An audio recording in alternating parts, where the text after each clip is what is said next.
नमस्कार। एनटीपीसी की सीरीज में आज हम हाजिर हैं 27 जनवरी 2021 शिफ्ट 1 से बाकी बचे हुए प्रश्नों को लेकर। तो चलिए शुरू करते हैं।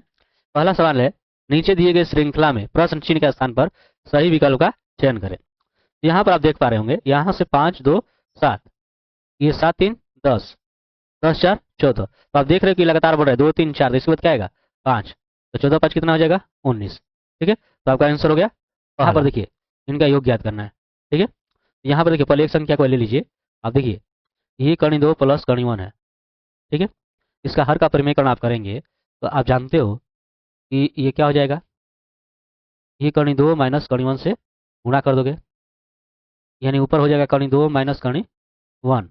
ठीक है, और नीचे आप देखिए कर्ण 2, ये आपका ए प्लस बी है माइनस बी, तो ए का स्क्वायर और फिर माइनस बी का स्क्वायर, तो ये आपका हो जाएगा कर्ण 2 माइनस कर्ण 1, और यहाँ से आपका हो जाएगा कर्ण 2 का 2 हो जाएगा, ये -1, यानी कि यहाँ से आप करोगे तो ये कितना हो जाएगा 1, अर्थात कर्ण 2 माइनस कर्ण 1 होगा। ठीक है, उसी तरह देखिए ये सब है वैसे ही, ठीक है ना, ये भी आपका वैसे ही हो जाएगा। मतलब इसके लिए आपका हो जाएगा कर्ण 2 माइनस कर्ण 1, इसके लिए आप जाओगे तो वहीं हो जाएगा। ठीक है, क्योंकि 3 में 2 घटा क्या होगा 1, यानी इसके लिए भी आप जाओगे तो हो जाएगा कर्ण 3 माइनस कर्ण 2। ठीक है, कर्ण 4 माइनस कर्ण 3 जोड़। अब इसके लिए अगर देखिए यहाँ पर आइए, ये आपका उसी तरह हो जाएगा कर्ण 100 माइनस कर्ण 99। तो आप ध्यान से देखिएगा तो देखिए क्या है, कर्ण 2 माइनस कर्ण 2, कर्ण 3 माइनस कर्ण 3, उसी तरह 4 भी कट जाएगा। और देखिए लास्ट वाला ये कर्ण 99 भी कट जाएगा। आपका बचेगा ये कर्ण 100 और माइनस कर्ण 1, ये वाला। ठीक है, यानी कि 100 का कीजिएगा तो 10 और इसका कीजिएगा तो 1, यानी कि कितना हो जाएगा 9। आपका आंसर हो जाएगा तीसरा। ठीक है, मिशन शक्ति संबंधित है तो किससे संबंधित है यह संबंधित है भारत का एंटी सैटेलाइट हथियार का प्रथम परीक्षण से। ठीक है, और ये हुआ था 27 मार्च 2019 में। ठीक है, ये उड़ीसा के जो डॉक्टर एपीजे अब्दुल कलाम द्वीप है वहां से लॉन्च किया गया था। ठीक है, अप्रैल 1929 में किसने केंद्रीय असेंबली में बम फेंका था? तो ये फेंका गया था बटुकेश्वर दत्त और भगत सिंह के द्वारा। ठीक है, 8 अप्रैल को। ठीक है, एक आम बेचने वाला 12 रुपये में 8 आम खरीद कर लाता है ना, यानी कि यहाँ पे जो क्रयमूल्य जो हो जाएगा वो हो जाएगा 12/8। ठीक है, यानी कि देखिए 6 12 और 4 दूनी 8, इतना रुपया हो जाएगा। और देखिए यहाँ पर जो है आपका विक्रय मूल्य हो जाएगा 10 में है 6। ठीक है, यानी ये आपका हो जाएगा 5/3 रुपये। ठीक है, अब यहाँ पर आपको क्या निकालना है, लाभ प्रतिशत। तो लाभ प्रतिशत आप निकालिएगा तो देखिए क्या हो जाएगा, ये जो आपका विक्रय मूल्य है, विक्रय मूल्य में से आप क्या घटाओगे, क्रय मूल्य घटा क्रय मूल्य और गुणे 100। अब यहाँ से इसका जो है एलसीएम आप निकाल दोगे, देखिए 3/2 ही रहेगा ही रहेगा। यहाँ से 3 दूना का क्या हो जाएगा 6, 3 दूना का 6, तो 10 2 5 कितना हो जाएगा 10, 2 3 6 3 3 9 हो जाएगा। ठीक है, अब यहाँ से ये क्या आपका हो जाना है तो 100। अब देखिए ये का 10 घटेगा 1/6, इसका ये 2 जाएगा ऊपर 3 नीचे और गुणे 100। ठीक है, तो ये आपका 2 3 6 हो जाएगा, यानी कि ये 100 आपका ऊपर और ये 3 3 9 नीचे का जो है देखिए 100/9% हो जाएगा। ठीक है, यानी कि ये वाला ये आपका 100 रहेगा। ठीक है, चलिए आगे देखते हैं। संयुक्त राष्ट्र संघ के वर्तमान अध्यक्ष एंटोनियो गुटेरस कहाँ के हैं? तो ये हैं पुर्तगाल के। ठीक है, कहाँ के हैं तो पुर्तगाल के। ठीक है, चलिए आगे। यहाँ पर दिया गया है कि एक आयताकार मैदान की लंबाई और चौड़ाई का अनुपात इतना दिया गया है। ठीक है, यानी इसे मान लीजिए 7x, ये 6x। तो चौड़ाई जो है लंबाई की तुलना में 35 मीटर कम है, मतलब कि ये लंबाई हुआ ये चौड़ाई हुआ, अगर इनका अंतर आप करोगे तो कितना होगा 35, यानी इसमें से घटेगा तो कितना हो जाएगा x बराबर 35। तो आप पूछ रहा है कि मैदान की परिधि कितना होगा, तो देखिए मैदान की परिधि चूंकि आयताकार है तो 2 इंटू लंबाई धन क्या हो जाएगा चौड़ाई। ठीक है, तो 2 लंबाई जो है 7x और ये चौड़ाई 6x, तो ये 2 और 7 6 हो जाएगा 13x, तो 13 दूनी क्या हो जाएगा 26x। तो आपका हो जाएगा 26 गुणे x का मान कितना है 35, इसमें आप गुणा कर दोगे। ठीक है, 26 5 130, जीरो हासिल 13, और 26 3 78, 78 और 13 आप जोड़ लोगे। ठीक है, 11 7 1 8 1 9, यानी 910 हो जाएगा, यानी कि आपका पहला। ठीक है, भारत में विधवा पुनर्विवाह अधिनियम किसने पारित किया? तो पारित किया गया था लॉर्ड कैनिंग के द्वारा। ठीक है, 16 जुलाई 1856 में, 16 जुलाई 1856 ईस्वी में। ठीक है, चलिए आगे देखते हैं। सुभाष चंद्र बोस ने स्वतंत्र भारत के लिए अंतरिम सरकार का गठन कहाँ किया? तो ये हुआ था सिंगापुर में। ठीक है, 21 अक्टूबर 1943 ईस्वी को। ठीक, चलिए यहाँ पर जो है ये प्रश्नवाचक चिन्ह है, इस पे मान ज्ञात करना है। तो अब यहाँ पर अगर ध्यान से आप देखिएगा तो ये 2 3 6 6 चौका 24 ना, गुणा हुआ तीनों में तो 24 आया है। उसी तरह देखिए 5 6 30 और 3 7 21 और 1 0 210। ठीक है, इसी तरह 8 9 72 और 72 में 10 में कीजिएगा तो कितना आ जाएगा? 720, यानी कि चौथा। ठीक है, चलिए आगे देखते हैं। यहाँ पर एक पाई चार्ट दिया गया है, जैसा कि आप देख पा रहे होंगे। यहाँ पर दिया गया है पहला कि अगर लेखक की रॉयल्टी 24,000 है, देखिए रॉयल्टी जो है 24% यहाँ पर दिया गया है। यहाँ पर दे रहा है कि 24,000 रुपया है। तो यहाँ पर कागज की कीमत यानी ये पेपर की कीमत, यहाँ पर पेपर रहेगा, पेपर की कीमत ज्ञात करें। तो देखिए आप यहाँ पर देख रहे हैं कि 24% जो है रॉयल्टी है ना, लेकिन दाम कितना है? 24,000, ध्यान रखिएगा। तो 24,000 है, तो अगर 1% अगर करोगे तो 24 खत्म, है ना, यानी यहाँ पर कितना बचेगा? 1,000। 1% लोगे तो 1,000, तो 18%, तो 18,000। ठीक है, यानी यहाँ पर कागज की कीमत कितना हो जाएगा? 18,000। अगर प्रिंटिंग पर किया गया खर्च 30,000 है, तो बुक को तैयार करने में कुल कितने पैसे खर्च हुआ? यहाँ से देखिए आते हैं इस पाई चार्ट में। यहाँ पर देखिए प्रिंटिंग की लागत 30% है, यहाँ पर दे रहा है कि कितना लगा? 30,000 रुपया। तो अगर इससे तुलना करेंगे तो 1% बराबर कितना हो जाएगा? 1,000 रुपया हो जाएगा, है ना। और ये पूरे जो है ये पाई चार्ट कितने परसेंटेज है? 100%। तो सोचिए 1% पे 1,000, तो 100% पर 100,000, है ना। यानी यहाँ पर आपका आंसर कौन हो जाएगा? ये पहला। आगे देखते हैं। अगर पुस्तक को तैयार करने में कुल खर्च कितना अगर रुपये लगता तो प्रिंटिंग चार्ज और लेखक की रॉयल्टी पर कितना खर्च होगा? ठीक है, चलिए ध्यान दीजिएगा। अब यहाँ पर जो दे रहा है कि टोटल जो 100% है वो आपका जो है इतने के अगर बराबर होता 2,50,000 के। तो प्रिंटिंग चार्ज और लेखक की रॉयल्टी देखिए कितना है। तो प्रिंटिंग चार्ज जो 30% है और लेखक की रॉयल्टी 24%, तो कितना आ जा रहा है? 30 और 24 54, है ना। यानी यहाँ पर आपको करना है 54% का निकालना है।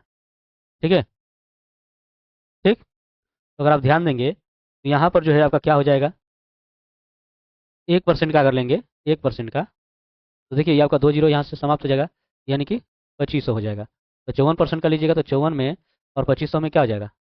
गुणा। तो देखिए 2 जीरो तो आपका रहेगा और 25 चौका 100, है ना। तो जीरो हासिल 10 और 25 पचे 125, 10 135। ठीक है, तो आपका आंसर हो जाएगा चौथा। विविध कार्यों के लिए त्रिज्या खंड का कोण क्या होगा? तो विविध कार्यों के लिए चलते हैं। यहाँ पर देखिए विविध कार्य, यहाँ पर विविध कार्य के लिए कितना है? 4%। तो इसका हमें जो है कोण निकालना है। ठीक है, चलिए यहाँ पर आ जाते हैं। 100% पर 360 डिग्री का कोण है। ठीक है, तो 1% पर कितना? तो 1% पर हो जाएगा 360/100। और चूंकि वो विविध वाला कितना था? 4%, तो यहाँ पर आपका हो जाएगा 4 से गुणा। ठीक है, तो जीरो और यहाँ से देखिए 36 चौका करोगे तो कितना हो जाएगा? 144। ठीक है, और बटा 100, जीरो जीरो कर लीजिए। और देखिए एक यहाँ पर 1 जीरो है तो एक अंक के बाद आपका दशमलव हो जाएगा। ठीक है, तो आपका आंसर हो जाएगा तीसरा। अब यहाँ पर देखिए कथन है दिया गया कि कोई राष्ट्र जो है आज के समय में आत्मनिर्भर नहीं है। अब निष्कर्ष की ओर देखिए, देश के नागरिक सुस्त है, तो इससे पता चलता है नहीं, तो ये आपका गलत है। यह नामुमकिन है कि देश की सभी आवश्यकताओं को पूरा किया जा सके। हाँ, तो ये देखिए आत्मनिर्भर नहीं है का मतलब क्या? कि अपने देश की आवश्यकताओं को जो है कोई देश पूरा नहीं कर सकता, तो ये वाला आपका सही है। ठीक है, तो यहाँ पर आपका हो जाएगा निष्कर्ष 2। राम श्याम का भाई है और मोहन राम का पिता। सोहन राधिका का भाई है और राधिका श्याम की बेटी है, तो सोहन का मामा कौन है? तो इसका आंसर जो है आपको कमेंट में बताना है, हमें आपके कमेंट का इंतजार रहेगा। ठीक है, देखते हैं आप लोग कितने लोग जो है इसका जवाब देते हैं। चलते हैं अगले प्रश्न की ओर। नीचे दिए गए चित्र में प्रश्न चिन्ह के स्थान पर कौन सा अंक आएगा? 4 और 5 जोड़ दें, 4 और 5 9, और 9 में इस 4 से गुणा कर दें, तो 9 चौका कितना हो जाएगा? 36। ठीक है ना, और 36 में जो है ये 5 को जोड़ दें, 5 को जोड़ दें तो 41। उसी तरह ये 6 7 को जोड़ दें, 100 और 7 13 हो जाएगा। और 13 में इस 6 से गुणा कर दें तो 78 हो जाएगा। और 78 में 7 जोड़ दें कितना हो जाएगा? 85। वैसे ही देखिए 8 9 कितना हो जाएगा? 8 9 17 हो जाएगा। ठीक है, और 17 में इस 8 में गुणा कर दें, 17 8 136 हो जाएगा। ठीक है, और 136 में ये 9 जोड़ दें तो 145 हो जाएगा। ठीक, यही कोड भाषा में ब्रेक को ये लिखा जा रहा है, तो मैंगो क्या लिखा जाएगा ये आपको बताना है। तो ध्यान दीजिए, BREAK, इसको लिखा गया है ये Y आई वी जेड पी। तो आप ध्यान से अगर देखिएगा तो ये विपरीत वर्ण है ना, ये विपरीत लेटर हैं एक दूसरे के। तो उसी तरह इसका विपरीत लिखिएगा। एम का विपरीत क्या है? एम का विपरीत आपका हो जाता है एन, ठीक है। ए का तो जेड, यहाँ पर भी आपको दिया गया है। एन का उसी तरह जो है आपका एम हो जाएगा। जी का क्या हो जाएगा? तो जी का आपका हो जाता है टी, और वो का हो जाता है एल, ठीक है। तो N Z M T L, ये आपका तीसरा हो जाएगा, ठीक। आगे देखिए, नीचे दिए गए अक्षर अंक की श्रृंखला में प्रश्न चिन्ह के स्थान पर क्या आएगा? तो देखिए यहाँ से 7 2 9, 9 2 11, 11 2 क्या हो जाएगा? 13।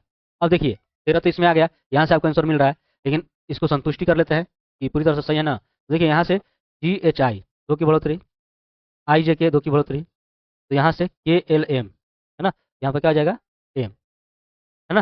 दूसरा है यहाँ से देखिए एच आई जे 2 की बढ़ोतरी, है ना, जे के एल 2 की बढ़ोतरी, यहाँ से क्या आ जाएगा? एल एम एन, ठीक है ना।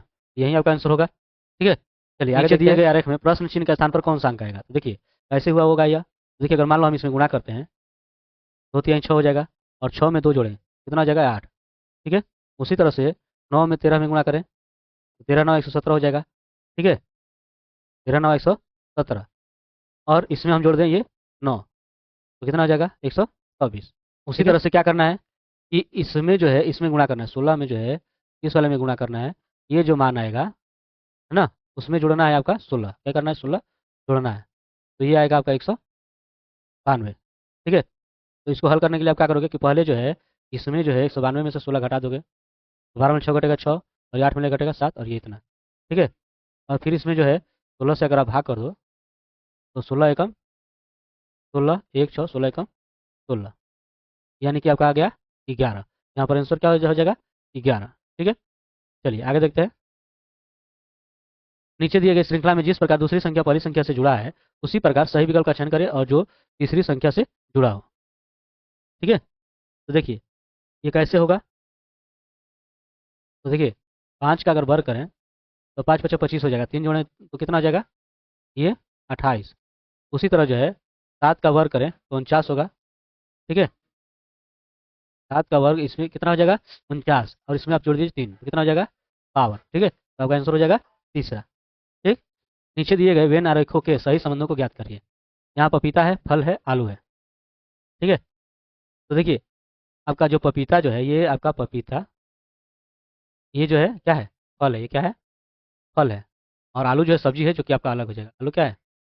सब्जी है, जो कि अलग हो जाएगा, तो ऐसा होगा, ठीक है। यानी कि आपका हो जाएगा इसमें सी, ठीक है। इसमें सी किसमें दिया है? चौथे में, तो यही आपका आंसर हो जाएगा। चलिए दिया है कि अगर एक्स वाई की बहन है और जेड वाई की माँ है, ए जेड का पिता है, आदि बी ए की माँ है, तो एक्स का ए से क्या संबंध है? देखिए एक्स का ए से संबंध बताना है, तो यहाँ से देखेंगे दिया गया कि एक्स जो है वाई की बहन है, ठीक है, यहाँ पे मतलब। और यहाँ पर क्या दिया है कि जेड जो है वाई की माँ है, तो जेड जो है यहाँ पर जेड जो है ये वाई की माँ है, ये वाई की क्या है? माँ है। तो एक्स की भी क्या हो जाएगी? एक्स की भी क्या हो जाएगी? माँ होगी, ठीक है। अब यहाँ पर दिया गया कि ए जो है जेड का पिता है, और जेड का पिता ए है, ठीक है। मतलब कि ए की ये लड़की है, ए की क्या है? लड़की, यानी कि पुत्री, ठीक है। और उसकी पुत्री क्या है? एक्स है, ठीक ना। यहाँ पर आपका हो जाएगा कि एक्स का ए से क्या संबंध है, तो एक्स जो है पुत्री की क्या है? पुत्री है, आपका चौथा हो जाएगा, ठीक है। चलिए आगे देखते हैं। नीचे कथन दिया गया है, ठीक है। दिया गया है कि कुछ कुर्सियाँ टेबल है, कुछ कुर्सियाँ टेबल है, और सभी किताबें टेबल है। सभी किताबें, देखिए यहाँ पर हम ले लेते हैं किताबें, सभी किताबें क्या है? टेबल है, ठीक है। और कुछ कुर्सियाँ टेबल है, तो यहाँ पे कुछ जो टेबल जो है ये आपकी कुर्सियाँ है। अब आते हैं निष्कर्ष पर। पहला निष्कर्ष दिया है कुछ किताबें कुर्सी, देखिए कुछ किताबें कुर्सी हैं, नहीं है, ये नहीं होगा। कुछ टेबल कुर्सी है, देखिए कुछ टेबल कुर्सी है, ये हो आपका होगा। यानी कि केवल निष्कर्ष जो है दो सही है ना, केवल निष्कर्ष दो सही है। चलिए आगे देखते हैं। दिए गए चार संख्या युग्मों में से तीन किसी प्रकार से एक समान है और एक अलग है, तो उसका चयन करें। तो देखिए इसमें पहला सम है, ये भी सम है, इसमें ये सम है, ये भी सम है, ये आपका जो है विषम है, ये सम है, ये सम है, ये विषम है। अब देखोगे ये सभी एक जैसे हैं, है ना। लेकिन ये उसका उलट है, तो यही आपका क्या हो जाएगा, अलग हो जाएगा, है ना। यही आपका आंसर हो जाएगा। ये रहा बाकी के सभी प्रश्न। मिलते हैं अगले वीडियो में, तब तक के लिए धन्यवाद।